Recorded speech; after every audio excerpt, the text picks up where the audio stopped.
How much have your superiors explained to you, Constable? Only that the three were slain in open ground, their heads found severed from their bodies. Their heads were not found severed. Their heads were not found at all. The heads are gone? Taken. Taken by the Headless Horseman. Taken back to hell. Hey guys, welcome back to Spooky Tuesday, a weekly podcast where we're breaking down all of our favorite slashers, thrillers, monster movies, and black comedies on the new scariest day of the week. I'm Sydney Thompson. I'm Monica Height. And I'm Chelsea Duff. And today we are talking about the absolutely stunning 1999 instant classic, Sleepy Hallow. Okay, so I said at the end of the last episode that I did not know if I had seen this movie in its totality, and having watched it twice in the last week, I now know for sure that I have watched it already 100% front to back. But the first time I recalled that I zonked the hell out and fell asleep. Don't know why, because this is a thriller. And then I watched it again, and then I forgot the entire plot, and then I watched it last week, and I decided to sew my old grandpa's sweater while watching it, miss 10% of 10 to 15 to 20% of the plot line. And then watched it again this morning right before recording this and was like, thank Christ I rewatched this morning, because I again forgot everything that happened. But that said, it is really good and I really liked it. What did you guys think? You'd all seen it before, right? I wasn't sure if I had. I don't think I had now that I've watched it. But I have seen the Nicole Beharie-led Sleepy Hollow TV show, or at least the first few seasons of it, and I do feel like I drew heavily on that knowledge while watching this film. I did not know that there was a TV show. This is news to me. I have only seen the Sleepy Hollow Bones crossover episode, so I've never watched the show. But I do love this movie. There's a wow. Okay, Don't watch the TV show. I mean, maybe watch the first season. Nicole Beharie is great. She was the star, playing like a police up. It's like Ichabod Crane comes from the past somehow. I forget. And then he teams up with Nicole Beharie, who's a modern police detective, and also John Cho is in it, and he's great too. But so it's like he's Ichabod Crane in the present, and it's got a lot of American history, blah blah, and the same kind of witchy stuff. But wow. For some reason, while Nicole Beharie was like the audience's through point into the show, for whatever reason, they decided to screw her over, and they like made it the Ichabod Crane show. And I can't remember if they killed her off or if she left because she was like, you guys are literally giving me nothing to do. But basically, they didn't give Nicole Beharie their due, and after that, everybody was like, your show is dumb and it sucks. Not everybody, only people with taste. Other people, I think, were only there for sexy Ichabod Crane, which is why they cut Nicole Beharie out in the first place. But that said, it did kind of skew my view of this movie a little bit, I think, because reading the IMDb trivia, they were like, Ichabod Crane is canonically disgusting. Johnny Depp wanted to wear prosthetics on his face to be ugly. Yeah. But Tim Burton was like, your personality is ugly enough. Not the takeaway that I had from this film. Agreed. Okay, they were trying to be like, oh yeah, he's like squeamish and he faints and he's a little like being a little bitch some of the time when he's supposed to be handling things. But like honestly, very scary things are going on, so I don't blame him for fainting. But they forgot the fact that this was 1999 Johnny Depp and everyone was in love with him still. And all of his weird flaws were like, oh, he's quirky and he's sensitive and we love him even more. Yeah, so like everything bad was good for me. Mm-hmm. It felt still very Edward Scissorhands-ish, where it's like, you know, he's the romantic lead, even if he's a little unsettling, perhaps. Like, you know, you are meant to be in love with him. And I was. But the thing that was still alarming to me was like I have no idea how old anyone is, and I had to Google it. But Christina Ricci, Mhm. um, it was 18 at the time of filming, and he was 35 at the time of filming, and you know that's just something that I was thinking about during it. But it was, and even Johnny Depp was like, "Yeah, I met her when she was 9, so this was kind of weird that we were love interests." And I'm like, "Yeah, but okay, cool." And Christina Ricci looks like an actual little baby in this movie. Like you can tell she is so young. That's the Yeah, thing is when I knew Christina Ricci was in this movie. I think I said last week when we were talking about it, like little baby Christina Ricci. I thought she was like a child in this movie, and then I started watching the movie, and I realized she was like a young ingenue or whatever. But I was still like, but with him, like she's baby. yeah, But also, this movie is set in 1799, Yes, she's an old where maid if by you're like now. 13 years old, yes. you you're a She should have 13-year-old been old wed. She should woman. have been wed. She I should have don't already understand. been wed. Why didn't Brom lock it down 5 years ago? I know, Brom. You seem all upset that she's running around with a blindfold on, giving cheek kisses to Ichabod Crane, a man she's never met. But you could have proposed when she was just 13. Okay, but Jesus also Christ. the Pickety Witch game that she plays, where she's blindfolded and she's like, "The Pickety Witch, the Pickety Witch. Who's going to kiss the Pickety Witch is gonna be me after COVID is done Dude, with." 100%. I Like 100%. everybody gets a blindfolded kiss. I would love Everybody. to have that vibe right now, you know? That was like a little bit triggering for me because my first kiss with my ex-boyfriend happened because of a game similar to that in college, and so I was like, "Oh, okay, well, I guess this is a tale as old as time." Is it spin the bottle? What? No, it was not spin the bottle. My drunk friend was like, "Let's play pass the kiss." I'm like, "That's not a game." And she's like, "It is. I'll kiss you, you kiss, name has been redacted. He kissed blah blah blah." I go around in the circle. Can you And imagine that is ever what happened. again playing a game like Pass the Kiss now having lived in this world? I can imagine our group of friends, just our gal friends, doing that when we're really drunk because we missed each other after COVID. So I'm open to pass the kiss after Or COVID. like stone cold sober. Yeah, You I was always gonna gotta say, kiss the home. no Oh drink yeah, stone necessary. cold sober. Yeah, I mean, yeah. All of Sydney and I's kisses have been relatively sober. Chelsea, we haven't sealed the deal yet, I don't think, but we're getting there. I don't know. I can't remember. It I feels feel like like it could probably have know that. happened. Maybe just it was a dream. I'm sorry. But something else I wanted to say about the weird age dynamics here. The guy who plays young Mazbeth, who is a little cutie bean, the little boy who Mhm. is Ichabod's helper. He Apprentice. is, yes, apprentice. He is just 5 years younger than Christina Ricci. So I feel like it was more like seeing them next to each other. They looked like they were gonna maybe be a couple instead of her and Johnny Depp. Like I know there wasn't that energy there, but like just looking at them side by side, I was like, they are contemporaries. That makes more sense to me. I really liked your word choice there. Thank you. Thank you very much. Yeah, Yeah, I I didn't get just kissy vibes between them. But no, there was no chemistry, but contemporaries. sure. Oh man, but okay, I do want to put some shine on that little boy though, because he was so good in this movie. That's one of the big plot points that I missed when I wasn't paying attention. I was sewing while watching this the first time.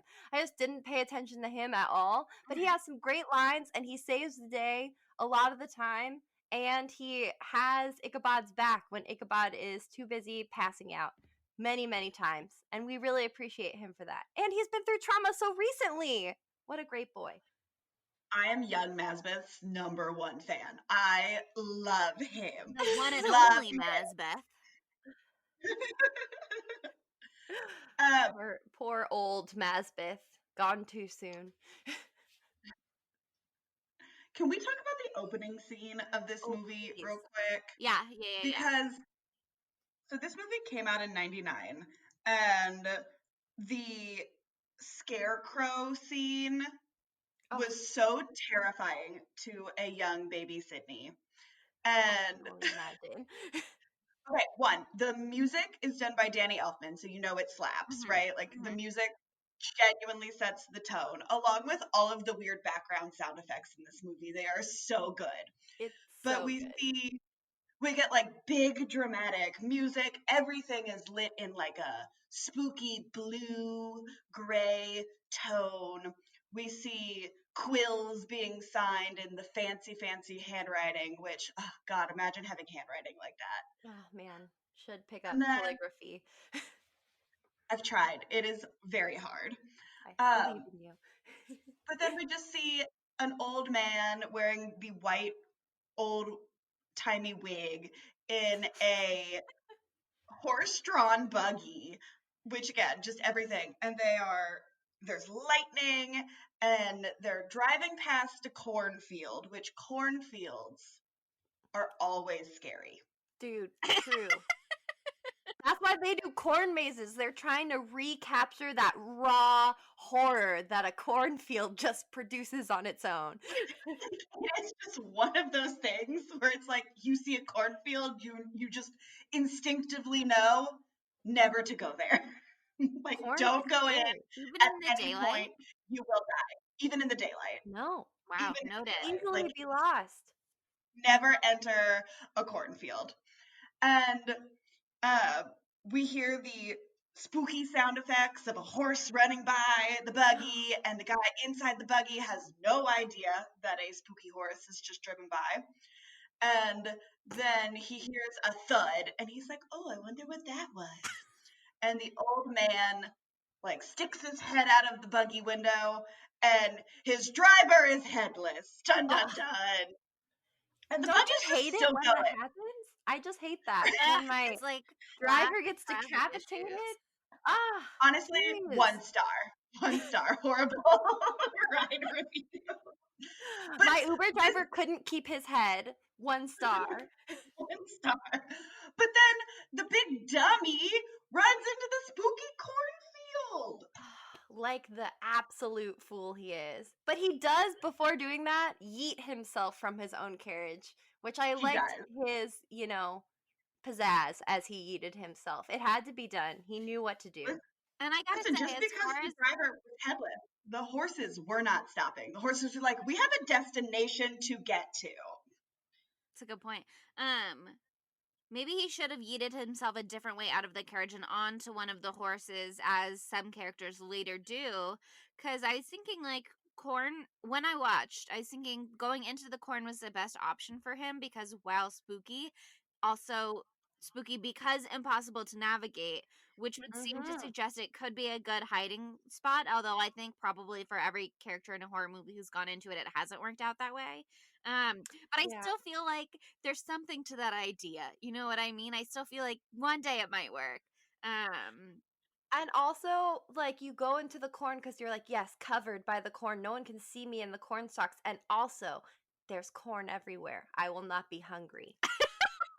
But what you're not thinking about is that corn is not that easily digestible by humans, so it doesn't give you that much nutrients. Think about that. And Bad plan. what he also and what he also doesn't realize is that he is being hunted by a spooky headless ghost who somehow has magical GPS Yeah. for his victims. Yeah. 100%. He doesn't even It have a just It head. work out regardless. I mean, he didn't have He's not gonna. Yeah, it's not like he was gonna see him in any way ever because he doesn't have a head. Okay, so he has something else guiding him. Okay, can I also say, while I appreciated this scene, I was not until I essentially finished the movie that I realized what happened here, which is that what my first assumption watching it was that the man in the carriage was the man who had signed, who was like the witness to the will signing, um, who we later learn was Jonathan Masbeth. And so I thought he was in the carriage and it was just like some rando driver. And then later they say Dirk Van Garrett and Peter Van Garrett were found together beheaded, which means like it's gotta be them. Don't know history things. Am a big time dummy. My mom is always watching Fox News and then seeing something and being like, bet they didn't teach you that in history class. Maybe she's right. Maybe she's got a point. Because like, was it typical that the son drove the carriage? I thought all these rich people like had drivers or whatever. Maybe they just weren't like super rich. Like maybe only the city people had special drivers and the or maybe it was like a Dutch thing because we learned that all these town people are Dutch and maybe the Dutch just like their The Dutch children like to to drive drive them around. themselves. They're not fancy. They're Yeah. not uppity like that. Exactly. They're good, hardworking people, the Dutch. They like to drive their own buggies.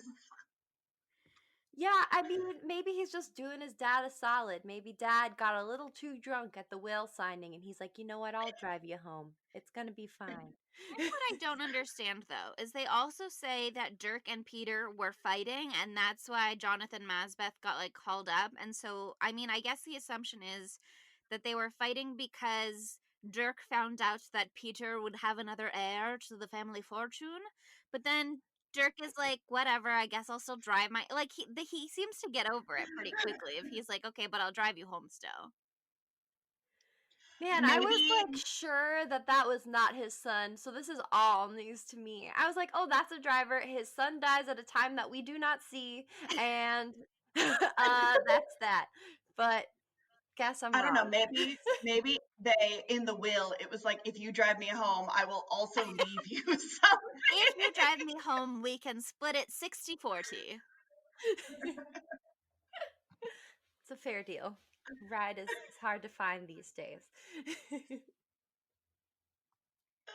I don't know. It just took me a few minutes to like put the pieces together of who was who and what was going on. And whenever Vernon Dudley was like Dursley, by the way, so many Harry Potter actors in this Oh movie, my and I didn't god. even realize at first. I was just like Vernon Dursley. That's Vernon Dursley, and then also Dumbledore is here, and then also there was somebody else who. Let me check my IMDb trivia section of my notes. I know who it is.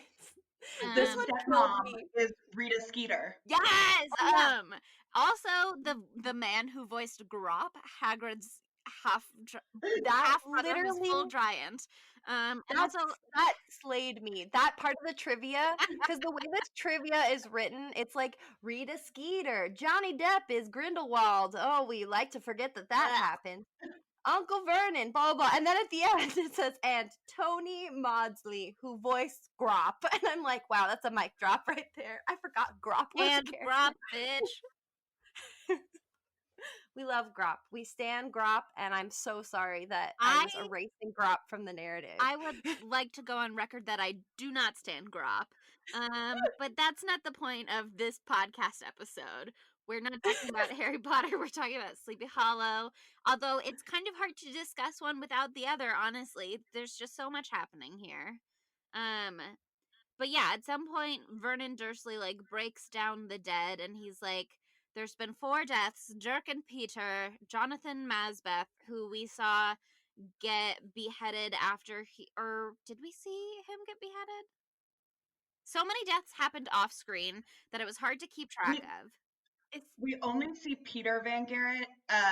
We don't see the driver who may or may not be Dirk Van Garrett. Gotta be Dirk, because otherwise they listed all the dead people and there was no rando among them. And then there was the whole like 5 bodies and 4 graves that they had to investigate. And I feel it would have come up if you were the driver. So we don't see Dirk is the driver, we don't see the widow. She's the only one we don't see get got. We don't get see the widow, And I thank have God, because that would have been questions extra about that as well. disturbing. And then, is old Masbeth, I don't remember his first name. Jonathan,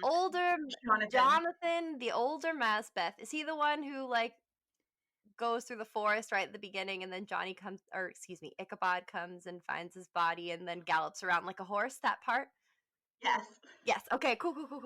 We're on the same page. It was, like, in the little guard shack that they constructed. Yes. Yes, yes, yes, with all the spikes, which are very helpful against a headless horseman. You would think that if you had a bunch of spikes and you made a lot of noise and a man with no head came towards you, he'd just run into the spikes, but no. Seems like a great plan. It seems like a great plan, but he's got the power of magic GPS, and so he can see without having eyes. And they didn't One of account my for that. one of my absolute I have like a couple favorite quotes from elder Mazbeth when he dies, and they're like, "Murder! The horseman strikes again!" And we see Ichabod and get on his horse for the first time, Oh, which goodness. and he's like, "No, the other way. Good horsey." And you're just like, "Oh my god!" And then when they see the body, and he's like, "You have moved the body?" And the doctor's like, "I did." And he's like, "You must never move the body." And he's like, "Why not?" And he just goes, "Because." It's just so clear. Great He forensic has science, baby. he has very little idea what he is doing, but he's got some idea. He's like, I've got principles, but we haven't fleshed out science quite yet. So, Guys, Sleepy Hollow. Here's the one thing that I love about this movie is it is so funny. Like, seriously. while it is gory, like, this movie is campy. Like, this is like, Yes. when you talk about Yes. camp movies, it's very campy in a specific kind of way. Like, it's not Tim campy. Burton-y way. Yeah, like, it's not campy like Clue is campy, but it's very, like, extremely funny campy. It's very In interesting that you bring up Clue because one of the notes I wrote down was the line where they go, the doctor, the reverend, the notary, and the magistrate. And I wrote, okay, this is old-timey Clue. Ooh. They've got all the True lie. players. They're just trying to figure out who did what and where. Where is the Exactly. candlestick? Yeah, I also love like that Johnny Depp, or excuse me, I'm gonna stop calling him that. Ichabod. Ichabod is like so devoted to his science, has absolutely no idea what his science is, and he always has that weird like I like all of his contraptions that he like whips out in this scene when Jonathan Masbeth's just been slain. Like he's got that weird like finger scalpel thing. He's got the googly eyes that he puts on. I'm just like, oh man, things were rough back then. They had nothing, and he's trying so hard, and everyone thinks he's an idiot. I mean, we never see a single one of them be useful, so I will say it seems like he's just having fun inventing things. I would have liked to see the gadgets play some kind of role. Sadly, no. But you know, it just continued to add to that Edward Scissorhands vibe for me. Oh yeah, the spooky finger, 100%. A lot of throwbacks there. I just got really paranoid that his name wasn't Edward Scissorhands and that it was like Jonathan Scissorhands. I don't know. I just Googled it in 1 second because I was like, that Okay. came to me, but what if it's wrong? Oh no! We would have said something if you called I him thought Jonathan for sure. Scissorhands. I thought for sure, but then I was like, maybe we're all under a collective delusion. We're Let in me a just shared Google it. dream. Oh my god. Yeah, no, Jonathan Scissorhands doesn't have that same ring to it, you know? Sometimes you write something and then you're just like not confident. You say something and you're just like, I don't know. You knew it was right when you said it, but 1 second later, in the same way that I just saw in my notes, there's a moment where I guess once more we are not good at names. Christina Ricci, I mainly called Christina Ricci the whole movie, but there's a moment when we see. Van Tressel. We see inside the book Tessel. And I remember that because I kept thinking like Amber Von Tussle from Hairspray, and I also feel like Yes! there's a lot of Hairspray crossovers with this movie, but I don't True. remember Good what they are other than that in this moment, so we'll come to it later. guess. Definitely Van Tassel. Yes, but it reminded Y'all me were of Amber Von Tussle. Yeah.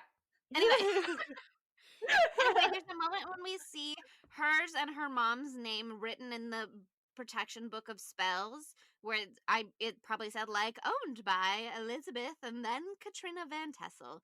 But this cursive for some reason made me think it said Cabrina, and I did not question it for 1 second. I was like, yes, her name is Cabrina. That's an appropriately Of course witchy her name's American Sabrina. Revolution era name, Cabrina. That Are works you for just her. making a Sabrina and just putting a K on it? Maybe I just like witchy shit. Yeah, a witch. It's fine. There's only one true witch, and it is Sabrina the Teenage Witch. And every other witch's name is just based off of hers, which is why we have Cabrina Mhm. Van Tassel here. 100%. That checks out for me. 100%. Okay, Okay. but now I'm just looking up Katrina Van Tassel Halloween costume dresses for Halloween 2021. Cute. You could do it with She your is blonde adorable. hair. She's so cute, and she's got no eyebrows, and she still looks great. She bleached her eyebrows for this. Good for She did her. a lot for this movie. That's commitment. Thank Because you you, know in like Christina Game of Ricci. Thrones they put Amelia Clark in that platinum blonde wig, but she had her own little dark eyebrows. That happens sometimes. It I have a does friend in who's a Cara natural blonde Delevingne. and has like black eyebrows, and she looks great with them. And it's not. It can It's all certainly real. be a statement piece, but when someone is wearing a wig, it's just like, okay, so you're afraid to commit to the bit. Yeah. Yeah. I mean, I feel like her strong brows are a big part of her look. And you know, it can go very wrong when you bleach your eyebrows because I have a very, very close friend who bleached their eyebrows and it looked very, very, very terrible. I And we remember all there's a just girl. smiled. There's a We're girl like, at our oh, high it's good, school. it's fine. There's a girl at our high school who dyed her hair from like dark brown to blonde one week, and she dyed her eyebrows to match. And it's not that they looked bad, but that it was like such a stunning change that everyone that whole week kept being like, "Did you dye your eyebrows?" Like nobody paid any attention to her hair. All attention was on her eyebrows. So I get it. The Listen, eyebrows, eyebrows are a surprisingly important facial feature. they They're are. so important. Have you seen all those memes where they like Photoshop out a celebrity's eyebrows and they look very scary? Oh, it's horrifying. Yeah. Have you looked at Matt Smith? Think about how hot Matt Smith would be if he had eyebrows. Very hot. He's still hot right now, but he doesn't have eyebrows. And he would be exponentially more hot if he did. And that's true. Huh. Think about it. I never thought about that. I'll have to think about It's it true. later. Okay, there's one thing I want to talk about in this movie that really bothered me, but it occurs to me after reading the IMDb trivia. Could have been a technological issue on my part. So we see the first shot of the film is the wax dripping on the envelope to seal the will. But then all of the blood in the rest of the movie looked like they used the same liquid that they used for the wax. At first I was like, this is a Tim Burton aesthetic choice, but I bet they also did this so that things could be super bloody without having to do an R rating, in the same way that and I apologize for having watched this movie, but I did watch the new Black Christmas, which we'll discuss later. But in that movie, they made the blood for all of the evil people black so that they could like have a bunch of blood but give it a PG-13 rating still. And so I was like, That's okay, so annoying. yeah, Wow. something to discuss on another day. Keep going. But Oh, it's like, okay, so they made all of the blood look fake like the wax so that they could do a PG-13 rating. No, this movie is rated R. Okay, in the IMDb trivia, it said like they made all of the fake blood was like bright orange or whatever when they were on set because it needed to be to look red with the blue filter they put over the whole movie. I didn't really notice a super blue filter, so I feel like maybe the color correction on whatever I watched on Amazon Prime or maybe just my computer was off, and that's why it looked so funky. But the fact that it looked like wax was so distracting to me the whole film. Did it look that way to you guys? What was the deal there? I Yeah, the noticed. fake blood bothers me. I've noticed it on second watch that like I noticed how blue everything is because Tim Burton movie. He does Yeah. that all the fucking time. And I read that trivia and I love that they made it bright orange too, so it would look the right way. But there's one scene where I think that it wasn't as blue tinted as the rest of the movie because I thought that I agree that it was super thick. The blood was super Yes. coagulating. But like that kind of makes sense to me because like that tree is all gross and it's got dead heads in it and stuff. The tree of death or whatever it's called. Um, and so it makes sense to me that it would be some like oozy goozy, sticky, icky blood that comes out of there. But the scene in the church when Dumbledore gets what's his name? Van Tassel gets just absolutely murked. The blood in that scene, like that whole room is like brighter. It's not as blue. And I don't know if they use the same bright orange blood, but the color was super freaking weird in that one. And it just like did not look like blood at all. And I was like, okay, y'all fucked that up. But and the rest of it looked the right color to me. I don't know. It looked the right color. It was just the texture of said blood was always off.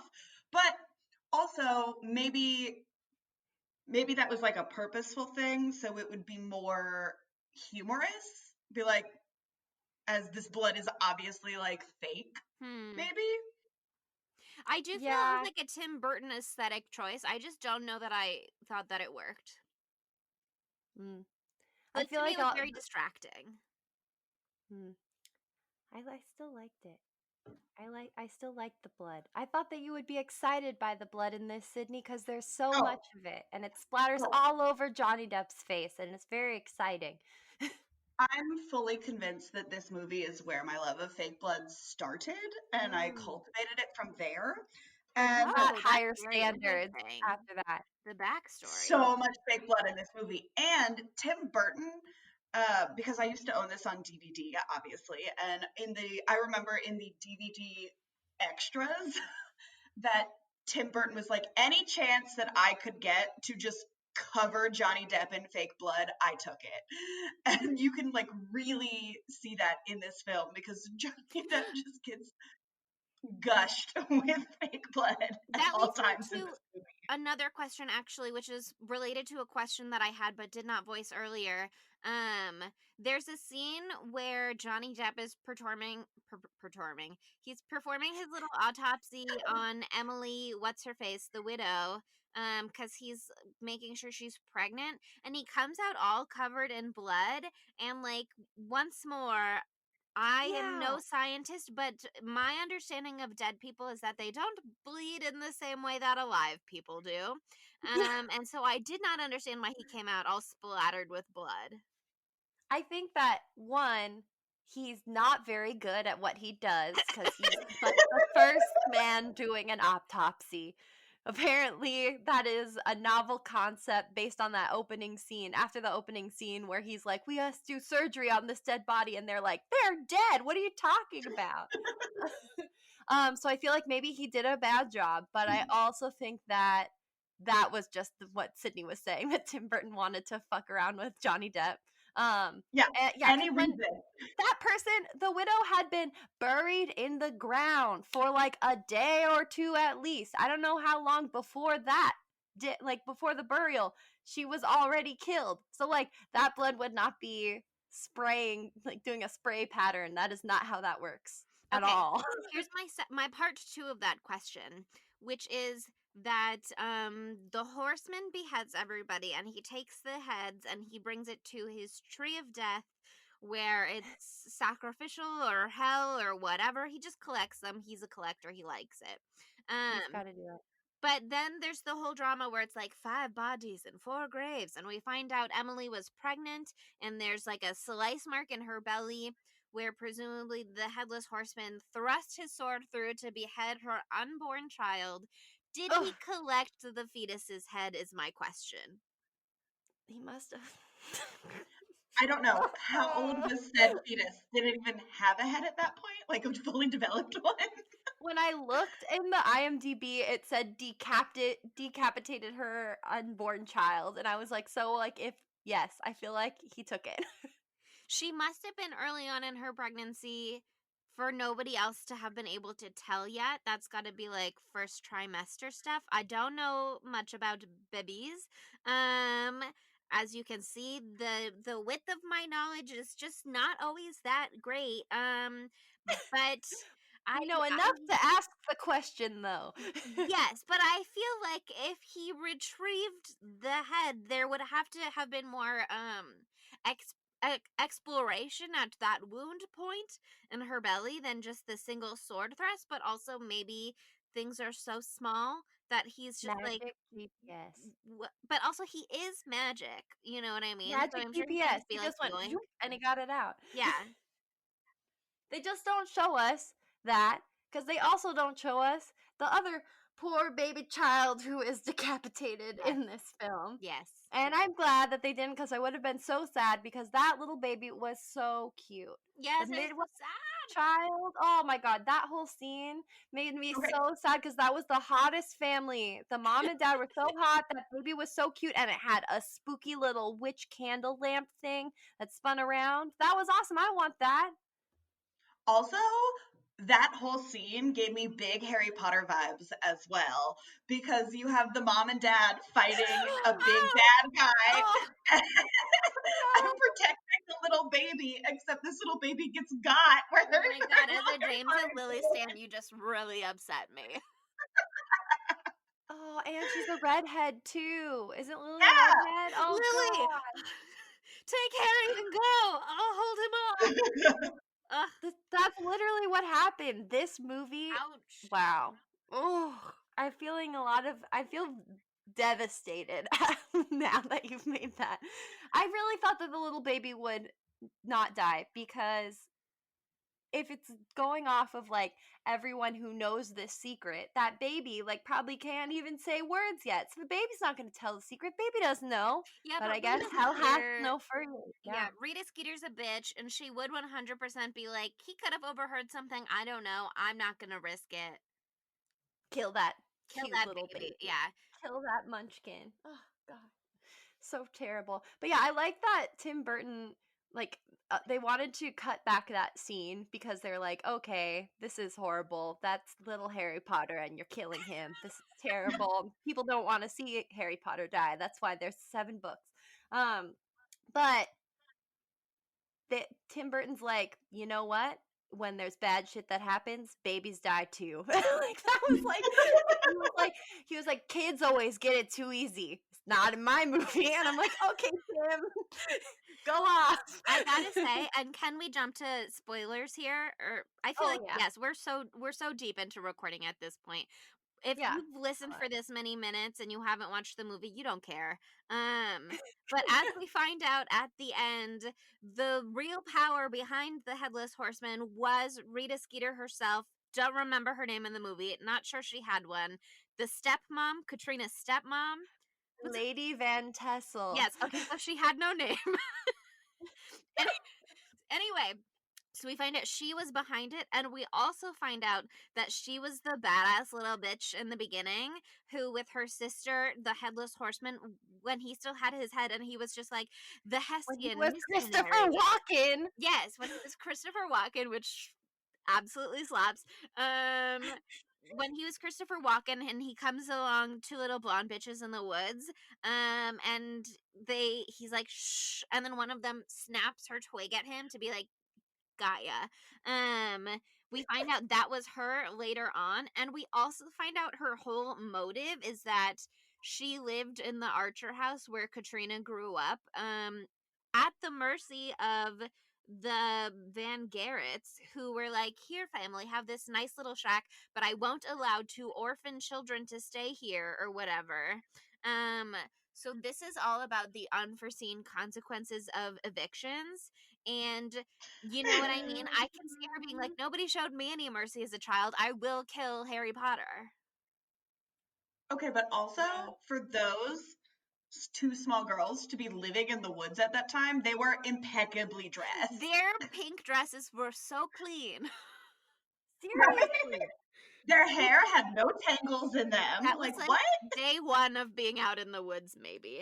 But she was like, look at me. I'm ruthless already, snaps twig. I feel like in my mind they moved into that little cave that the witch lady lived in and Oh, had a for wonderful sure. little cave house, and that seems nice. So For at least they sure. had some protection. But yeah, she was like 8 years old. She was like, I'm gonna get this guy killed, and then I'm gonna devote my soul to Satan so I can get my money, honey. And that was literally her plan from like 8 p.m. or 8 p.m. Whoa, 8 years old. Honestly, I support her. The second she showed up on screen, I wrote, OMFG, the one breaking her stick at him. What a little iconic bitch. So I stand from day one. Yeah, and I mean, she just continued to get what she wanted, not what maybe what she deserved. It's sad to see how many people had to die, including Harry Potter. And she The looked Van absolutely Barents had been fabulous generous the from day entire one. time. I know. She looked absolutely fabulous though. Like those dresses, those gowns that she had when she was Lady Van Tassel. Queen. Oh my god, That's queen. outrageous. Her hair always looked coiffed and nice, and even when she's going crazy and she's doing spells to get the Headless Horseman to come kill everyone and her hair falls all down, it looks sexy as hell. She looks fantastic. Wow, evil she really looks suits her. so great in that last scene. Also, I love like this movie has some of the greatest horror movie baddies, hands down. Because just Mhm. one, Christopher Walken with his when he has his head has like deranged eyes and sharpened teeth. Yes. He Which sat is down like, and he took a little something and he Nail sharpened file. each one of those himself. right? And Unhinged. like, I love her backstory. I love the scene where she's telling the backstory and explaining everything. And then it's like mixed in with her past, mixed in with just her herself killing people. I'm like, I love this woman. Good for you. She's great. Sydney, you should be her for Halloween. Oh. Uh, Oh. ooh, That might be I'd help better. you do one of those updos. I'll learn. yeah. I'll buy like 15 bottles of hairspray to get it done. Monica, you could be her twin sister who's the woods witch. Oh yeah, I'll be the unhinged one who has like her tongue pop out of her mouth like a snake. Okay, let's talk about that scene. Let's talk about the witch in the woods scene. I love her and I wish that we had gotten more of her and we were supposed to get more of her. She was supposed to be a way bigger part of the movie, but they freaking cut it out. Rude. I loved her. Yeah, she was great, but not fully fleshed out as a character to the point where it's just like, okay, like I She just guess this is pops a in. plot point. Yeah. But I will say I think the CGI kind of still stands up for this movie. Is it absolutely ridiculous? But you also have to think like it's 1999. Mhm. So it's just Sydney, for it's so funny that you said that because I was doing research this morning and I found an article from Screen Rant and the title is 10 movies with graphics worse than you remember, but we still love them anyways. And number 7 or 8, or no, number 7 is Sleepy Hollow. And it's this yeah. exact scene when her eyes pop out of her face. It just punched my mic. Her eyes pop out of her face and her tongue shoots out of her mouth. And they were like, this was so bad that it almost ruins the whole film. And I don't agree with Screen Rant, but that's so funny that you said that. I think it's for again the time. It was good. I think it was unnecessary, but they also do it with the Headless Horseman when he finally gets his skull back. That's the best part of the entire movie. When Christopher Walken or the Hessian gets his head back and it just reincorporates. Regrows.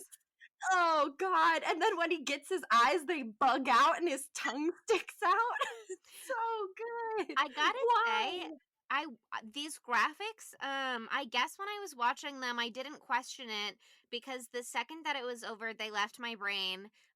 But now that you're mentioning it again, and I'm picturing the woods witch and the way that her face looked, it does seem like very cartoonish in hindsight, in Oh, the same way that you watch one of those old Saturday morning cartoons and it's got like the wolf in the audience whistling at the sexy lady on stage and his eyes bug out. Like that's what I'm that's picturing now. That's exactly what they say in the Screen Rant article. The witch's eyes and tongue pop out of her face like some tragic Looney Tunes ripoff gone wrong. Love to somehow have the exact same thought as somebody else. Probably way Are you after they had it. ghostwriting for Screen Rant? Literally at the same moment as them. I think mainly that was there not to be scary, but so that we didn't see her face in hindsight, you know what I mean? Mhm. Because we had the reveal later that she was the sister, because I wrote in my notes as soon as we found out that they were the Archer family, I was like, is the witch in the woods her sister? And then 2 seconds later I was like, oh yes, they literally are going to tell us exactly that.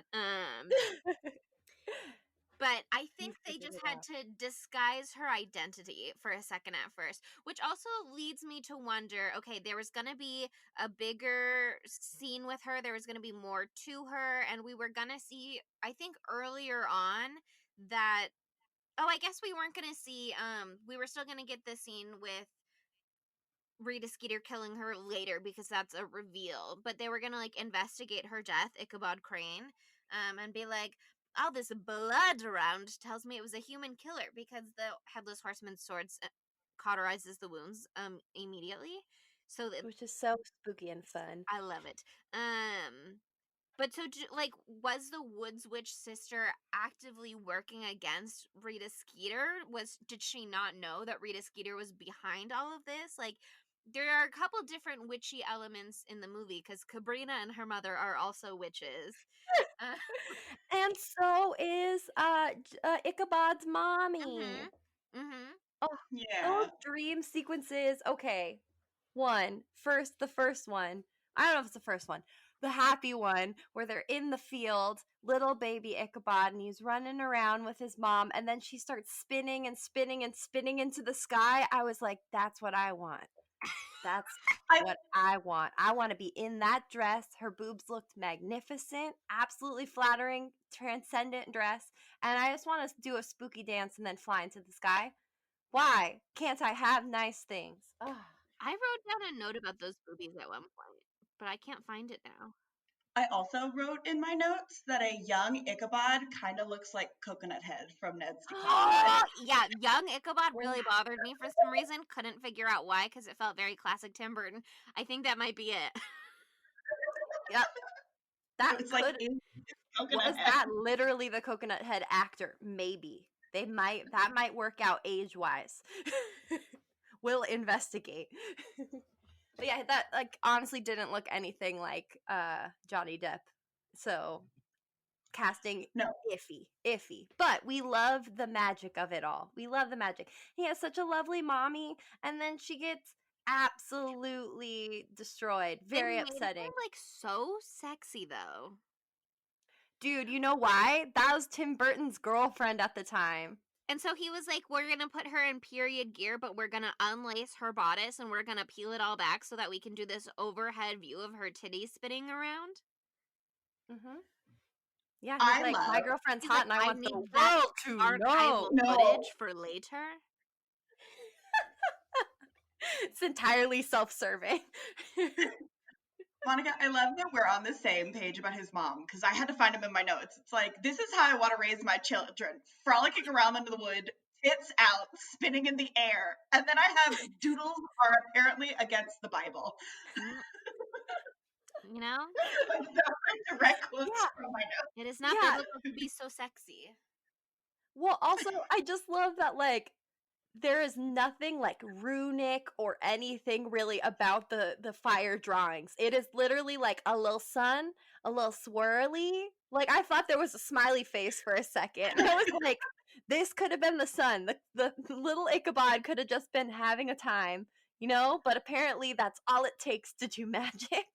And I need to get my fireplace fixed. I could be doing it. I could be spinning in the sky soon. I'm just one fire doodle away.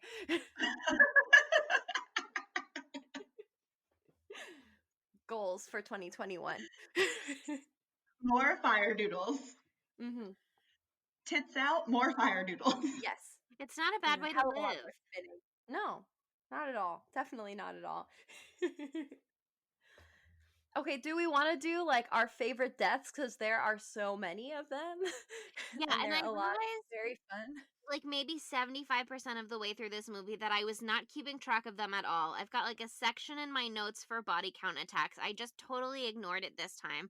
So I went back and I tried to add them after the fact, but IMDb trivia says the body count for this film is 19 people. Definitely don't have 19 in my notes. I think I've got the memorable ones. I guess let's see. Yeah, because I saw that on IMDb it said 19, but there was also another one that said 18, and I was like, which is it? They're That's counting how the you body know. in the river, maybe. Maybe they're counting the unborn child. I don't. Yeah, so we have You the remember body in the Body river, in the the River. first body we see. Oh, Well, yes, yes, yes. no. We have the two in the opening scene. Jerk and Peter. Okay. Yes, we have the body in the river, and then we Yes. have the widow, who we don't see, and her unborn baby is 5. Okay. And then we have young Masbeth's dad, Okay. and then it's Magistrate Phillips, Mm-hmm. Mm. and then we have the Potter family, which is Oh, that brings us to 10. 10, because there's 3. Brom then dies. Mm-hmm. We have the other When they're in the 4 church. town elders. Yes, I wrote Yeah. one dude bonked, one dude shot, and then Baltus. Well, but you also And the have hanging guy. the guy that hung himself. So that I don't even know who you're talking Shot, about. stab. he's Hanging, the bonked, shot, Baltus impaled, and then beheaded. and then we have Sarah, the Sarah. house girl, Uh-huh. and then Sister. Uh-huh. the The sister, witch in the woods. The witch in the woods. and then the stepmom. That's 18. I guess that's arguable about whether or not the stepmom died. Maybe that's where. I think, but I think she died because she's stuck in a wood. But Yeah. is it a portal to hell, I guess, is the question. You know what I mean? Yeah, but she's that still was dead in hell. That's So- the thing. That's fair. the thing You do that I have to thought be dead was to go there.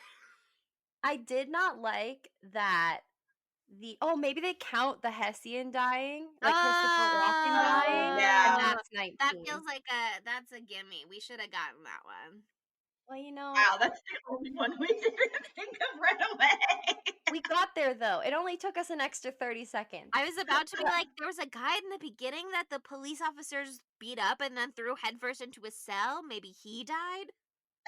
Wait, there's also, if we're counting that scene, there's like 5 other people who died because he cuts off a whole bunch of heads of those random people. But we're not gonna go there. Yeah, this is too And much. what about the mom? 19. The mom, she dies because remember Johnny Depp's past mother dies. We see that death. Oh my gosh. on screen. IMDb, we've got a Oh, bone yeah. to pick with you about this body count. I'm not trusting you ever again. Oh, I'm Okay, Tim Burton, still trusting we IMDb. need you to come into the podcast and explain to us how many people actually died. Thank you, Tim Burton. please zoom in. Thank you. I'll call my close personal friend. Who is my close personal friend? Was it Martin Short? No. Steve Martin. No, Steve Martin. I also know Martin Short. Sorry, I didn't mention that before. But I'll call him and he'll go through the grapevine and we'll get to Tim eventually. Okay, but back to the task at hand. Something that really bothered me in like one of those almost final scenes is when Christopher Walken, the Hessian horseman, newly headed man, grabs the unconscious Lady Van Tassel and okay, she wakes up, she's upset.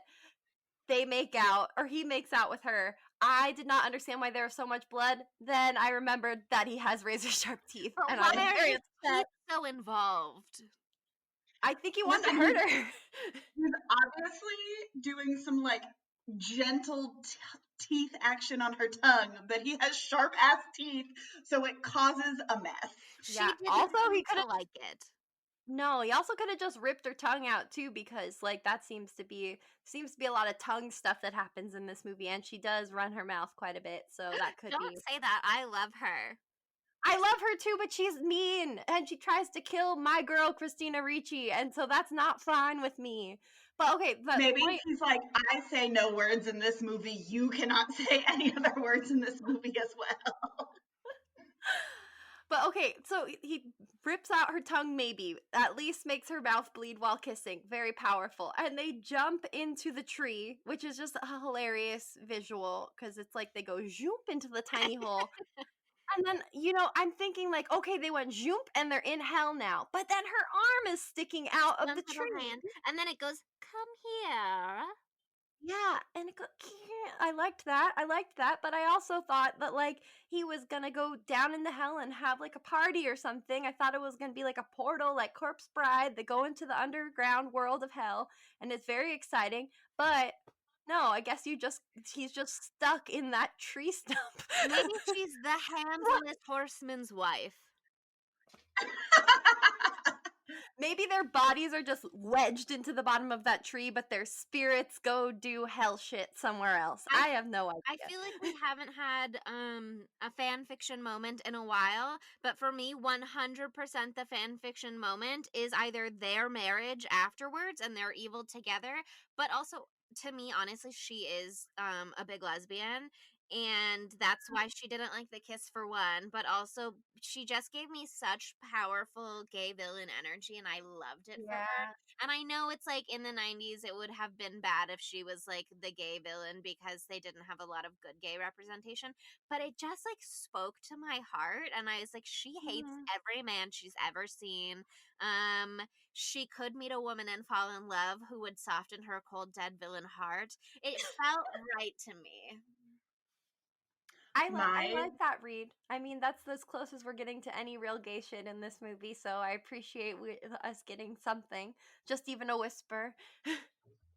My dream fanfiction / gay moment for this movie / after is I want to see Ichabod Crane and young no, that's not where I'm getting. Young Macbeth that's not what I'm getting. In New York, solving crimes together, like Sherlock Holmes. Keep going. And then we discover, like, Ichabod and Katrina still together, don't worry. But young Masbeth has a secret gay lover, and he is just solving crimes. They are not together. Jesus. No, I was like, the way y'all nasty when for he thinking that. suggested Y'all they nasty together. No, y'all nasty for thinking that. That would never crossed my mind. No, I was like, he was 13 and Johnny Depp was 35. No. Y'all gross for even considering that. Like, Johnny Depp is his new parent. The Okay? internet is a bad place. People probably have written that fan fiction. No, I just want them solving crimes together, like Sherlock Holmes and Watson. I and love then we that. find out that young Masbeth is gay, not with Johnny Depp's character. Okay. I mean, I like where you went. I like where we got at the end, but at the beginning and the way that you teed that up, honey. I could have worded it better. Sure, I could have worded it better. Whatever. I'm glad you worded it how you did because it brought us down this terrifying road. And it gave us the opportunity to clarify that nobody should feel that way.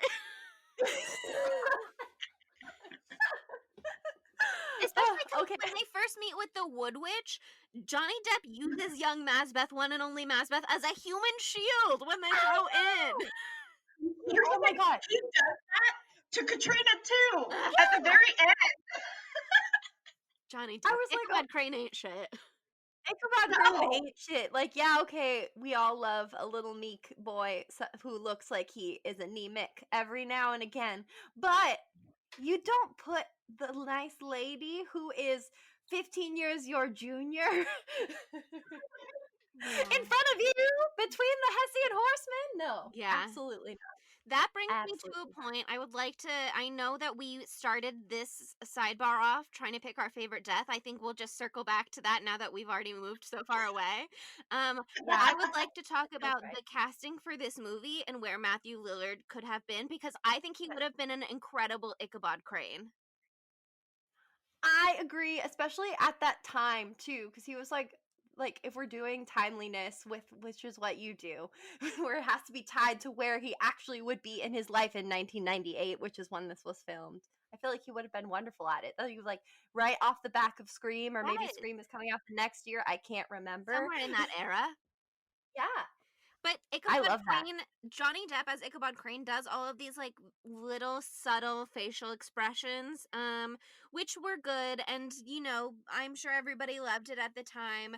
But now that we all have complicated feelings about Johnny Depp, I just feel like Matthew Lillard would have been incredible, and he would have been so good at doing those kind of little expressions, and they would have been bigger but also still not over the top, the way that he always manages to be like very cartoonish with his face, but without it like breaking the spell of the movie or seeming out of place. Like, it always fits right in somehow. And then I would have been more willing to believe that Ichabod Crane is not that Matthew Lillard isn't the sexiest man in the world on occasion, because we know how we feel about Matthew Lillard. But to put him in that role, especially in the Scream era, especially at a time when he is playing so many little creepies, I think would have brought the creepy to the role in a way that was more off-putting than it was with Johnny Depp, who was so creepy but heartthrob in like every role he was in at the time, I totally agree. And I also think the fact that Matthew Lillard is 6'4" like really adds to the characterization of Ichabod being like really awkward and gangly and tall and that sort of thing. Like, I feel like he could have done that really well being an absolute giant as he is. And, he wouldn't have been like 17, 15, something like that, years older than Christina Ricci. I dig it. I just feel like I'm right there with you. Not that he wouldn't have also been a great Brom. He could have been an incredible Brom. Because that feels good too, because, Brom is like the dickbag boyfriend or whatever, and he does the pumpkin prank, and then he's like, I could take on the horseman, even though he literally does not need to. Like, I could see him in that role. I just think, like, he would have been a shining star if he were Ichabod Crane. No, I'm with you 100%. I mean, anything else, he wouldn't have gotten enough screen time for me, personally. I would have loved to just see him like work with Tim Burton too, like just to see what they would have done together would have been so fascinating for me. If Tim Burton could have hopped off Johnny Depp's dick for 1 second and opened his eyes, he might have seen the Matthew Lillard that was right before him. God. He's got a one-track mind. He needs to just wake up. There's still time, Yeah. He could still right his wrongs. So, Tim Burton, I know you're listening, or you will be once I call Steve Martin and Martin Short, and Martin Short calls you. Once I get the Martins involved. Okay, they're powerful in Hollywood. Shall we now circle back to favorite death? Yes. Okay. I think we just touched on, what is my favorite death. And it's got to be, I just forgot his name. Is it Bron? Is that what you said? Brom, man. I mean, he's just so annoying the whole time, but I just love the fact that he gets just sliced into 3 pieces. Just absolutely ripped apart. And that was really fun for me. I had a good time with that. And I also really liked that they had those really scary swords that are curved. The scythes. Those are terrifying. Scythes, that's what they're called? I should have had that be my weapon in our picture, our main image for this. You were very set on the maul, though. No, I'm glad I had that too. I had that. I like that a lot. But maybe season 2 imagery, we'll switch a different weapon. Season 2, as if we will ever break things down into seasons. I feel like we will. That's what people do, right? That's what I've seen on the web. Maybe other people are like, we'll do 10 episodes, that's 1 season, and then we'll move on, take a break. We don't have that kind of schedule set up so far, but who knows? I'm sure we will reach a point where we're like, an episode every week, were we insane? And we'll take like a break, and then maybe that will begin season 2. We'll coordinate our vacations if we can ever take them again, and we'll have our season 2 break right then. Season 1 will last 48 weeks, but then season It's a long season. But yeah, I don't know. I didn't like Brahm that much, so I wasn't sad to see him go. Very rude of him to play such an elaborate prank on Ichabod, though it was incredibly done. And the flaming jack-o'-lantern head, that was, how did they pull that off? I don't know, and I'm happy for him for that. But he was standing in the way between the very uncomfortable love between Katrina and Ichabod, so he must leave, apparently. Okay. My favorite death is a 3-for-1 Ooh. because I fucking love the church scene. Yes. Oh, Yes. so Like, good. oh my god, it is so good. And just like from a visual plot, from a story plot, like this shit slaps. It's a banger. It's the best. Because you get Baltus von Tassel running in. We learn that the horseman can't step foot on hallowed ground, so he can't enter the church. Mhm. And then we also learn like a glimpse at what's really happening when the doctor is like, your 4 best friends have betrayed you, and then the reverend murks him, like just directly hits him in the head with a giant ass cross, Full which bonk. is not very Yeah. not very godly of him. And I did learn that when they were like filming it, he accidentally hit the doctor in real life and he got a concussion. He bonked him too hard. That bonk was real. Yep. That Yep. is a true And bomb. then we just see so those, and then Baltus shoots the reverend. Mhm. So now 2 of the 3 are dead, and Baltus like walks up and he's like up in like a little church perch. I don't know what it's called. I think And church perch is I the love new that. name. That's really good. We love a But rhyme. That's nice. but he's standing in front of a window, and the horseman takes a stake tied to a rope and just launches it. Impeccable aim, this Mhm. horseman. Mhm. Incredible. And He's it got just that goes, murder GPS. it goes through Baltus, and Oh, he just gets yanked, and he's being drugged across the graveyard, and then his head gets stuck in the fence, and then he gets smacked. then he Bad. gets shot. Beautiful. Beautiful. Excellent sound effects. That was Thank really. you. But then you pan back into the church and you see Katrina standing in the church perch, past fainted, with the pink chalk in her hand. You see the 2 men laying dead on the floor, and then you see the evil eye that she has drawn, which we are supposed to believe that Katrina is the one doing all of this because that's who Johnny Depp Ichabod thinks is doing this. And then he's like, oh no, I must leave now, goodbye. He's like, Like, everybody her else father here is can dead. stay and get killed. I can't deal with this. I gotta bounce. Because I'm in He's love like, with a murderess. right, he's like, everything I've projected onto this woman is false, she is a murderer. Okay, for me, he was like so sure that it was Katrina, and I was like, there's no way it's Katrina. But maybe it's just because I like her so much. I mean, I guess I'd still like her if she had done it. But I was like, she's like so nice, and she seems so genuine, and like, she can't even like pretend to be doing anything because she has no eyebrows, so she can't emote at all. And so, like, there's no way she'd be able to keep this secret. So I don't know. He was so sure, and I was like, Ichabod, come on, open your eyes, sir. Yeah, I I feel feel like like she had like a villainous turn. I wouldn't have liked that if they revealed that she was behind this, but for some sort of reasons that she thought were like good and pure, then maybe I could have been like, all right. But she was so sweet, and the way she fainted at her dad's death, I thought was wonderful. Apparently Tim Burton was like, Johnny Depp is the best fainter in the biz. I didn't even pay attention to any of the 5 times that Johnny Depp fainted. But when Katrina swooned like that in the church perch, beautiful. I loved it. I thought it was iconic. I thought it was amazing. I thought flawless, flawless. Oscar award winning moment. Oscar!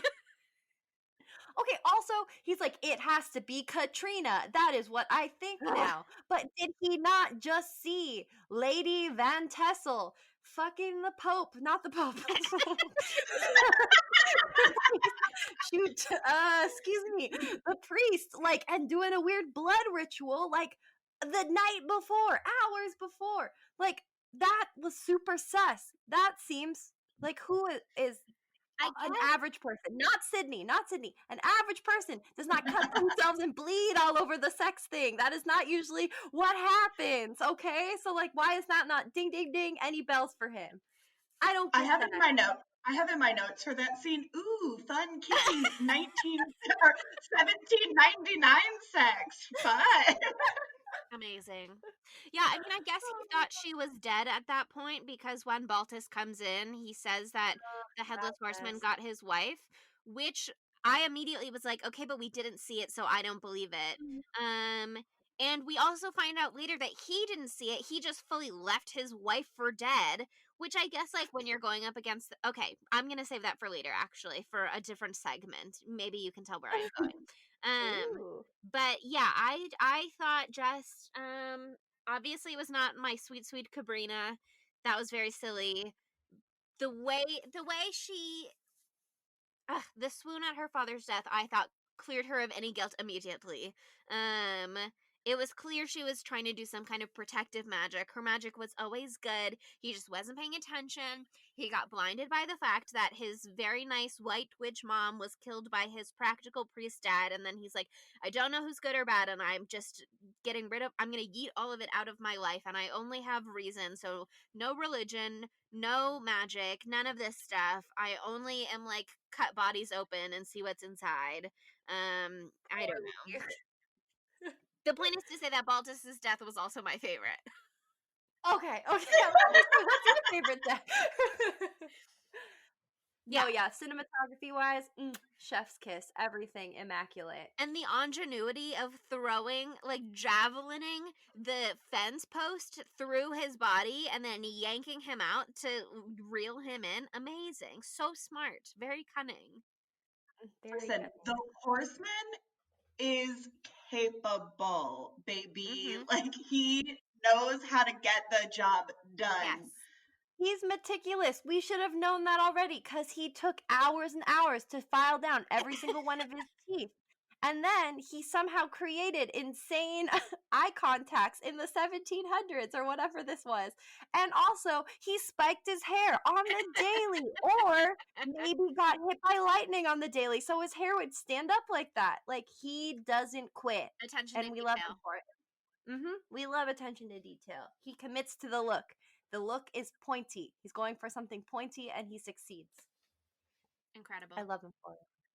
I just love that it was Christopher Walken. And I also, another thing that I really loved is like, okay, I don't know, it didn't have to be Christopher Walken the whole time who was riding around on that horse, but it was for like a couple of scenes because he doesn't have a head. It could be anyone, and it was somebody else. But he got the role, and then he was like, "Yo, Tim Burton, I don't know how to ride a horse, by the way." Amazing. And I love that too. I He's just love- like, I'm just gonna keep it hidden until the last second. I love every time IMDb reveals that an actor lied on their resume about knowing how to ride a horse because it happens constantly.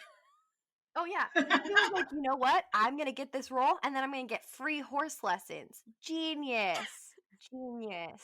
He's looking for that Okay. bargain. Also, Christopher Walken was my other Hairspray connection because Christopher Walken was in Hairspray. There's so much fog going around in the atmosphere of this movie. That's Hairspray related. And then we've got Amber Von Tussle herself. Yep, 100%. Since we have already established that I am a reformed horse girl, one of my favorite horse facts about this movie was Johnny Depp's horse in this movie. He actually adopted because they were going to put him down after the movie because he was like old or injured himself or something like that. And with horses, that's just kind of what you do normally. And Johnny Depp was like, no, I love my horsey. I want it. And so Johnny Depp adopted him, saved him. All right, Johnny We Depp, love you win him. this one. We love that little horsey. He had a really good name too, which of course I can't remember now. It was Gunpowder. Gunpowder. That's fun. Good for him. It's so cute. Okay, so are we ready to do dumb bitch? Do we want to do that now? Do we have more to say? I don't know. I have other things to say, but I'm prepared to do dumb bitch first. Okay. All right. I have no idea who I'm going to choose yet. I have to like just draw it out of my soul. So someone else go first. Chelsea, we already vaguely Mhm. can assume who yours is. Oh, yeah. So why don't you start? Okay, so originally, before we started recording, I was thinking that I would nominate Brahm because he dies so needlessly in that the Mhm. horseman was not going after him. It was not going after Johnny Depp. I understand why, as a man in the 1700s, maybe you were like, it is my noble duty to stop this murderer when I can. But I also feel like self-preservation would dictate don't try to fight somebody who is headless, who is not trying to fight you. You know what I mean? Mhm. But he does it anyway, and Johnny Depp is even trying to be like, he's not going after you, stop and you can live, and he's like, no, I must slay the horseman, and he gets got for that. So I was thinking at first it would be Brom. Also, he's just like a bully, you know what I mean? But then upon further thought, it's gotta be Baltus Van Tessel for me, because there's a lot of dumb bitch behavior, first of all, in leaving your wife for dead when you think that the horseman is on its way. I guess, like, at first, my thought was, okay, but what's he gonna do against the Headless Horseman? You know what I mean? Either the Headless Horseman is, like, if the Headless Horseman is there for the wife, there's nothing he can do because it's the Headless Horseman. But also, if the Headless Horseman is not there for him, then it wasn't gonna kill him. You know what I mean? Like, you could at least bear witness, but instead he ran away. So that's dumb to me. That he left his wife behind when if the Headless Horseman wasn't there for him, he would have survived. And if the Headless Horseman was there for him, he's gonna die anyway. So he left his wife behind, but also he got seduced by his wife's nurse, his first wife's nurse, which just feels like dumb bitch behavior. Not that you can't fall in love right away, blah blah blah, whatever. It just felt like we know that she was being sneaky, Lady Van Tessel, the witch, Rita Skeeter. And I feel like she probably was not as sneaky as she needed to be. You know what I mean? I'm sure he was all too happy to be like, well, my wife is dead and I've got this other young hottie right here. Like, this seems great. You know what I mean? She just hopped right into that marriage bed and he was like, amazing. Love it. So that's kind of dumb. And then he just like all over is pretty ineffective. And I just, he goes and stands in the window at the church perch when he knows that the headman is like right outside. I don't know. I just feel like there are a lot of things that I don't like about him, and also he didn't do anything for me. You know what I mean? Like, I didn't feel like he really had any redeeming qualities. So for me, he's the dumb bitch. I respect your decision. But the one thing I will say that is cool about him is he throws a raucous party, you know? That's And true. we That love is that. true. He throws a dope party right in the middle of a crazy like death spree that's happening. He's like, everyone's upset. They need to drink. Let's go. And so that's fun. That's nice that he tried to raise their spirits. But maybe But that was the witch's idea. You know what I mean? Like, maybe Cabrina wanted to throw the party. that's Well, true. It's true. It's true. I just I wish that he could have seen that his new wife was doing this sus shit, you know? But I guess she's a really great manipulative actress. So, God, it's hard to say. But yeah, he's pretty dumb. do we think that that was a Christmas party, a 1799 Christmas party? Because this movie is like at the end of the movie, it's the new year. So could this have been a Christmas movie and then became a New Year's movie? This movie takes place in the twilight time that is the days between Christmas and New Year's, which is the time that we just were in. So very timely. We totally did that on purpose. I don't Actually, know. we did. That's why I wanted to watch this movie around this time. Good job, Sydney. You're always thinking. I love a good theme, you know? Man, it's like hard for me to decide who my dumb bitch is, because I also was thinking it would be Brahm, but like I just don't care about him enough to get worked up enough to do a whole speech about him being the dumb bitch, you know? I'm just like, okay, you were obviously trying to woo Katrina, and why wouldn't you? She's perfect in every way, and she's a cool witch. She's got pink chalk. We love that for her. But you're dumb and you got literally just like eviscerated. So that's pretty dumb. And then I totally agree with everything that you're saying too, but there's a part of me that wants to make Ichabod himself the dumb bitch just because he's got so many dumb bitch tendencies. He does redeem himself, but he does so many things where he's putting poor young people as human shields before him many times, and I just don't trust him because of that. Like, how dare you use young, I forgot his name, Mazbeth. young child Mazbeth, thank you, as a human shield. He has just seen the killing of his father. He's going through a lot. He's going out of his way to avenge him and to help you, and you're just going to use him as a human shield? No, how dare you? This kid's an orphan. He has no family left. If either of us is gonna die, it should be him. Awful. So he's got some dumb bitch tendencies, and also, like, I get it, some people faint, but he faints 5 times. He faints excessively. He faints a lot of times. Also, it made me mad. Like, I understand why he doesn't want to believe in magic stuff, whatever. I get the backstory. But, like, he was like, there's no such thing as a Headless Horseman. There isn't a Headless Horseman. And that scene when after he sees the Headless Horseman and he wakes up and he's like, you guys don't get it. There's a horseman and he's headless. They're like, we know, we told you. He's like, no. This horseman has no head at all. There's no head, not one head. And they're like, we have been telling you this for weeks, not weeks, days. So, you know, he's got some dumb bitch tendencies. He wraps it up. He ends up helping, you know, but he makes me mad, you know? So I guess he's like my soft nomination, but I can be swayed very easily. Okay.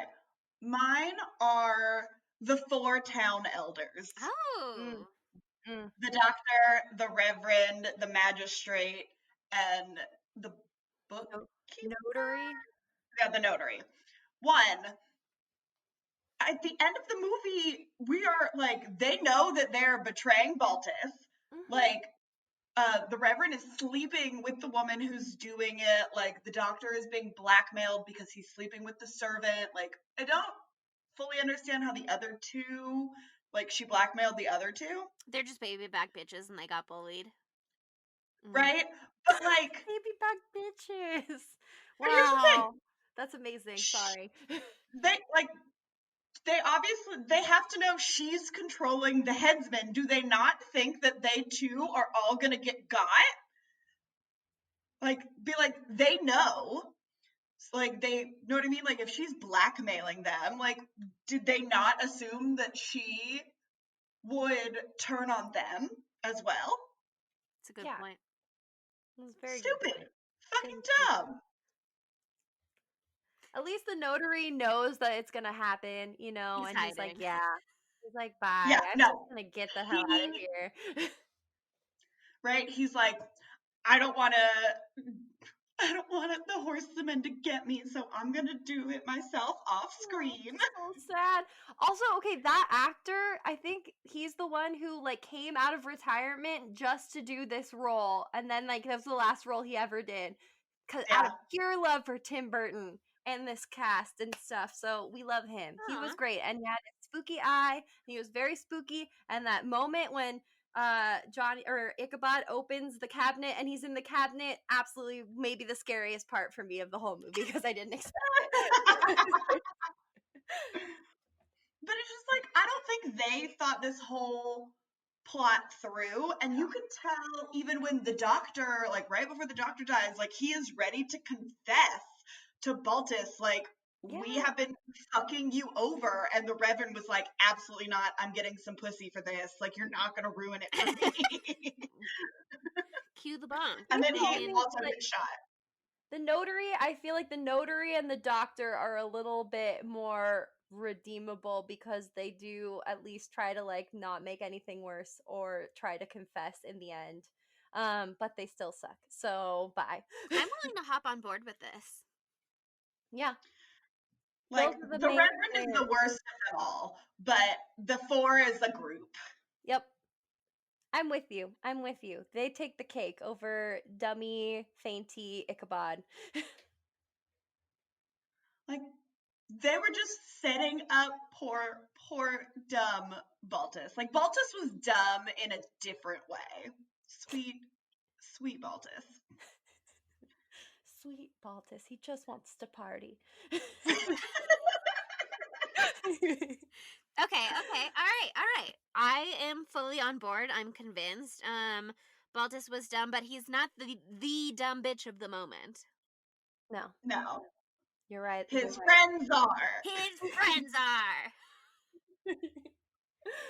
Okay, so Chelsea, you had more things that you wanted to bring up before we get to our knives out of fives. I want to hear these questions. What did you have? Let me go through. Oh, I had some thoughts that are just like not totally important. But I thought it was They very are important to me. Thank you. I thought it was very interesting that the movie takes place in 1799, but the Hessian only died like 20 years earlier in 79. That would be like if a movie came out today and the original Ghost Story was from 2001. That just weirded me out because I feel like things should be older than that if they're going to be local legends. Um, let's see what else did I like. Oh, I loved that when she's like reading the stories, she's like, my daddy said that reading romances rotted my mom's brain. Like, loved that. Let me find the line because I wrote it down. She said reading romances gave her mom brain fever. Which I just thought is incredible. And the 1799 version of you can't watch all those cartoons, it's gonna rot your brain. Let's see. There was, I guess, one moment looking at my notes where I thought it was Katrina. Um, because we had seen her doing some witch stuff, and then when we saw the spider in his room after Katrina was in there, I was like, okay, the spider is her spy. As it turns out, the spider not relevant at all, other than to like be creepy aesthetic in IMDb. It's like they had a bug guy on call for the movie. They just hadn't used any of the bugs, and they were like, let's throw a bug in. So they just were like, spiders are scary, and they just tossed it in for funsies. But in my head, I was like, that's her spy. So that's how I thought it was Katrina. But I did write. Wait, but when I read that trivia, I thought that there was just some young entrepreneurial bug guy who was just showing up to set every day, being like, "I've got these bugs if you want to use them." And then one day they were like, "Okay, fine, He's we're got gonna a use trench the coat bug." full of bugs, and he's like, anybody need a bug? That is exactly what I was picturing. Mhm. That's canon to me. Sorry, continue. Okay. Katrina has a bug spy. That scans. Yes, and so I wrote in my notes, it's Katrina, you dummy, or maybe her stepmom. And then I wrote, the stepmom is the evil witch, which makes sense because she married into the family and wants to get all this stuff, the true and ultimate gold digger. And that's when I was like, oh, it's her, because even if Baron, what's it, not Baron, what's God, his name? I just had it. Von Tassel. Mr. Von Baltus. Tessel. Baltus. Baltus. Baltus. He sounds like a polar bear. Baltus. Like Balto. That must be the association. Okay. That's Um, it. Balto's a wolf, though. But yeah, I was like, even if Yeah. Baltus is the one ruling the horsemen, it's because the stepmom wants him to, because the Van Tessels inherit from the Van Garretts. And so all the Van Garretts had to get got and their potential heirs, which is why Emily What's Her Face and her unborn child. So I was like, okay, it's clear to me what's happening here. I'm following the order of inheritance. And it just made sense. And then I thought she was just like a regular gold digger, which felt right. But no, instead, this is a revenge plot, which is why I was like, okay, you're not just greedy. You're like setting out to be like, if you had just been nice to me one time, been nice one time. It feels very, Beauty and the Beast. You know what I mean? Like in Beauty and the Beast, if the prince had just been nice, he wouldn't have been turned into a beast and had his whole castle turned into a beast. Like this is all to teach everybody a lesson that if you're just nice one time, sometimes great things can happen. Sometimes they'll give you a magical gift. You know what I mean? And 100%. she was a tiny baby witch with her sister. Maybe she would have given a magical gift. I don't know. Let's see. This is really reminding me of a classic Vanessa Hudgens film that I watched just a week ago, The Night, but Night with a K, Before Christmas. Oh. Mhm. Wonderful film, and the knight is very nice to his words, an old crone, and then he gets the magical gift of finding Vanessa Hudgens, his one true love. And so, that's another moral, to just be nice to people. Be nice to witches especially, but be nice to anybody just in case they're a witch. You know what I mean? Like, Exactly. we You can never all learn that know. lesson. Mhm. And Take that one home. I wrote in my notes, this movie is about evictions being bad. Writing down on the sails of the burning windmill, that's dope. The dress at the end, Katrina Van Tassel's dress, why did they make her Beetlejuice?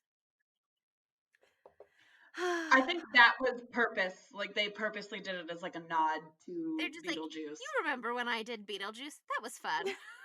They're like, don't Okay, we but love stripes? I love that dress. It's my favorite dress That's the of one you would do for any of the Halloween. dresses. Yes. Okay. Okay, All right. Bride but of Beetlejuice. I love that for you, but if it were me, I would be the one. Okay, so you know when Ichabod is in the forest with young Masbeth, that I Mazda. forget his name, Masbeth, and he sees someone who's out in the forest with him, and he's about to kill him, and then whoosh, it's Katrina. She whips her hair, and her hood falls back, and she's on a white steed, and she's wearing a Beautiful. beautiful The gown, and flowers. this velvet cream colored cloak with red flowers on it. That's the look. Yes. That's the look. Yes. I couldn't do that because it is too much white and I will stain it immediately after putting it on. Sure. I will not be able to drink or eat anything throughout the evening or be near anybody or sit down. It will stain. It's a risk I'm willing to take.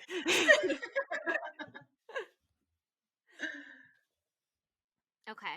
All I have left is that there's no acknowledgement at the end of the movie that Katrina Van Tassel apparently inherited absolutely everything in this town.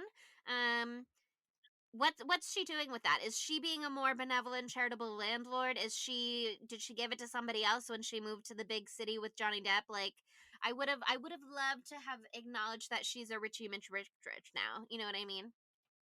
Does he spend the rest of his Oh, life yes. just carving up bodies for fun? Is he just like he becomes the first like morgue attendant in New York City? Well, he's still a cop because a Ugh. constable is a cop. I had to Google that. I was like, I know I know so he still works for the NYPD. But he's a millionaire Yeah, now. He all could quit if he constables wanted are to. bad. Right?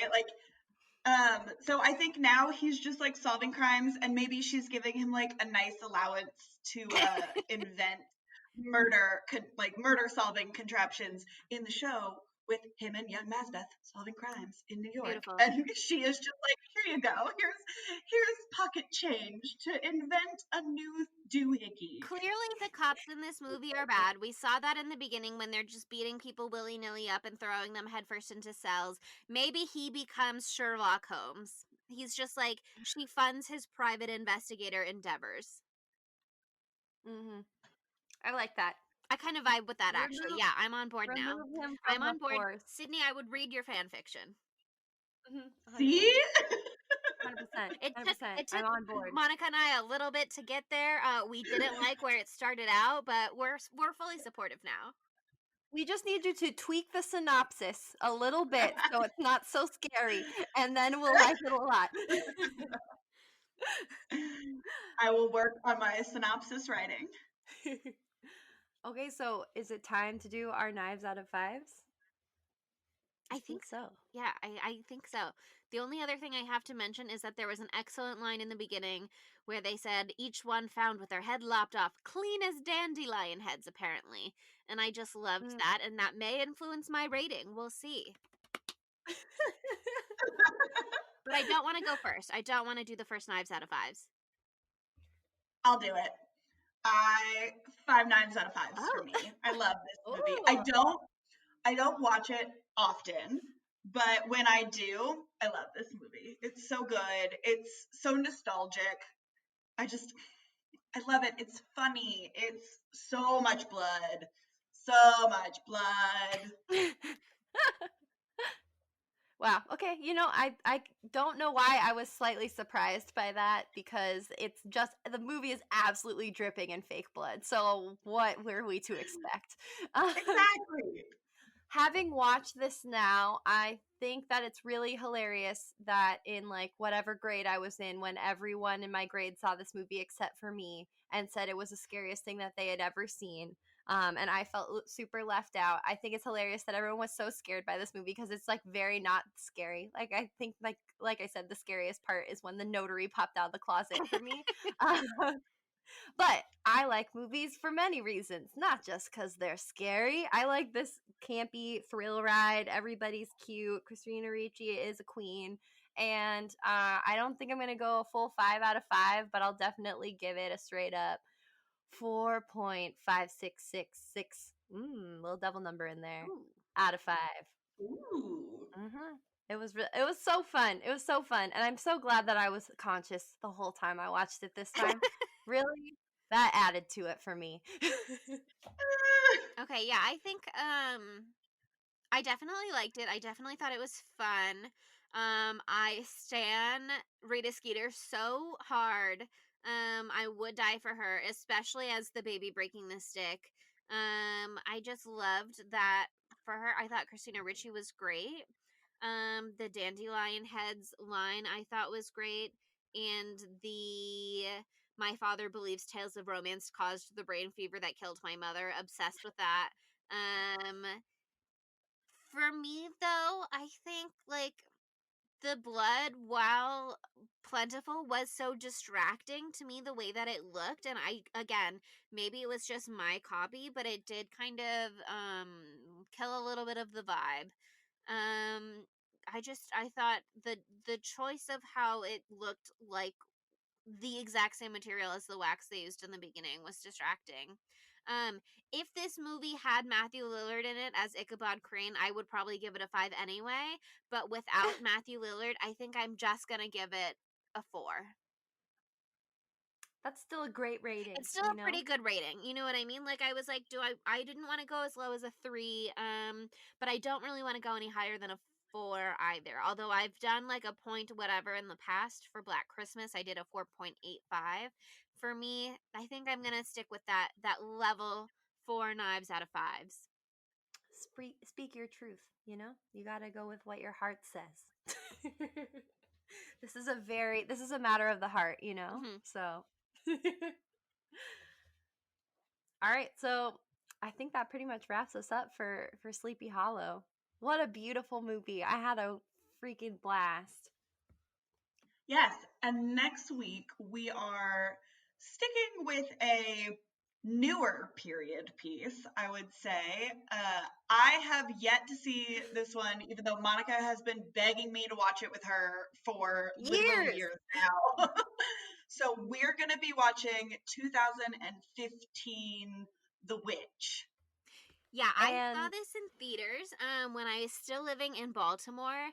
I will warn you, it's like old English-y, and I gotta say, watching the movie, I think probably for 95% of it, I was like, I don't know what they're saying, but I do like it. And I thought it was like pretty scary. So I can't wait for you to check it out. Watch it, watch it, watch it. This was one of my favorite horror films ever. I have named important things in my life after characters in this film, but I won't spoil it yet. and and also to go off what Chelsea just said, maybe put on closed captions while you're watching it so you kind of have an idea what's going on, because I too remember being like, what? And I had to pause it, put them on, and then also turn the volume all the way up, because I was like, I have no idea what's happening. But once I did that, very easy to follow, very wonderful. I'm so excited to talk about it. All right, well, if you liked what you heard this week, follow us on all of our social media. We are on Twitter and Instagram at spooky_Tuesday. And you can also go on Facebook and don't look at your feed. Don't look at any of those posts. Just go to the search bar and type in Spooky Tuesday Podcast, and then you'll be in a safe space with only nice, cute, homegrown memes from Chelsea Duff herself. No political posts from your parents. And also, please, if you like what you heard, rate us 5 stars on Apple Podcasts. We need those ratings so we can spread the good spooky word. Bye. Bye, Spooky. Spooky Tuesday was created by Monica Haidt, Sydney Thompson, and Chelsea Duff, and edited by Sydney Thompson. Our gorgeously spooky tunes are all thanks to Tamara Simons, who you can follow on Instagram at Captain Tamara, and our podcast art is by Mary Murphy, who you can find on Instagram at the_moon_OMG. Is he dead? That's the problem. He was dead to begin with.